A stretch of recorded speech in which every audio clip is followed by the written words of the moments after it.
আজকে একটা কাহিনী শোনাচ্ছি। আশা করি কাহিনীটা খুব একটা আমি নিজেও বলতে পারি না সঠিক কথা তোমাদের মনেও জায়গা নেবে, বাট আমার মনে হলো যে এটা বলা খুবই দরকার আজকে, যার কারণে আমি তোমাদের কাছে শেয়ার করেছি আজকে। একটা বোন, সে কিনা তিনটে ভাইয়ের 3 থেকে 4টে মনে হয় যত সম্ভব ভাই, কটা হবে আমরা সঠিক জানি না, আমি জানি না। তো সে বোনটা একটা রোগে পড়ে হচ্ছে কিনা এখন নতুন রোগ বার হয়েছে।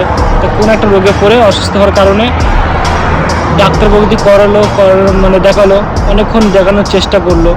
তো ভাই বোন যা আছে তার মা বাবারা নিয়ে এসে চিকিৎসা করালো, অনেকক্ষণ চিকিৎসা করালো, মানে অনেকদিন চিকিৎসা করানোর পরেও সে বোনটাকে ঠিক করতে পারলো না।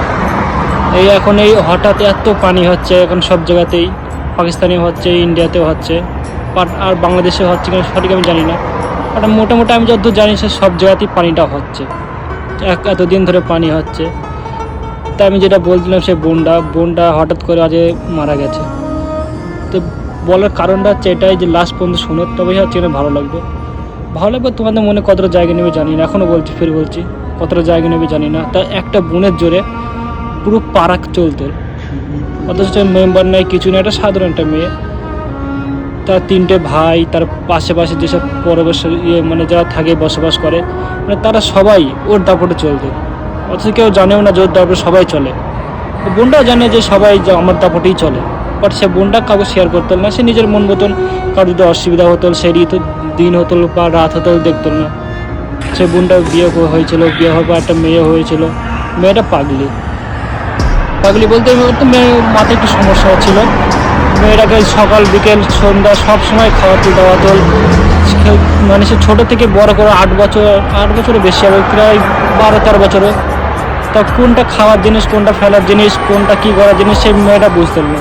মানে সে বোনটা যে মেয়ে হয়েছিল বিয়ে করার পরে সে বুঝতে না। সে মেয়েটা হচ্ছে তো 12-13 বছর বয়স হয়ে গিয়েছে, তো মাথায় একটু সমস্যা ছিল বলে দুর্কারণে সে বোনটা যে মারা গেছে, আজকের দিনই মারা গেছে।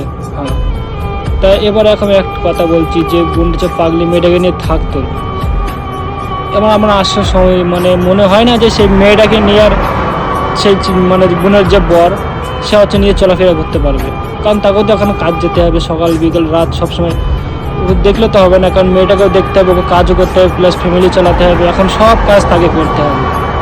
তাই আপনারা বলেন, এমন একটা মানে স্বাস্থ্য শরীর মানে আমাদের মতন, সত্যি কথা বলছে, আমার মতন 6খানা ছেলে তার একটা ডানা আটকাতে পারবে না, এত সুন্দর মানে স্বাস্থ্য শরীর, অথচ ফর্সা নাই, একটু কালো টাইপের। তা এত মানে দয়ালু, সে কি বলা যায় না, খুব দয়ালু। মানে বলছে না কার কখন রাত দিন কী হতো সে দেখতো না। কেউ যদি বলতো যে বোন একটু যাবে, আমার বোনের এরকম হয়েছে, হাসপাতাল থাকতে হবে, কেউ দিনে যেতে ডাক্তার যেতে হবে, অনেক জায়গায় অনেক মানুষ যেতে ভয় পায়, তো সেই বোনটা কোনো সময় ভয় হতো না কোনো জায়গায় যেতে।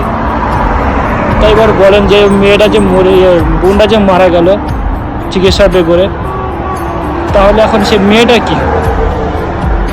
যে একটা পাগলি মেয়ে আছে, তো পাগলি মেয়েটার কী হবে এখন? কে দেখাশোনা করবে ওকে?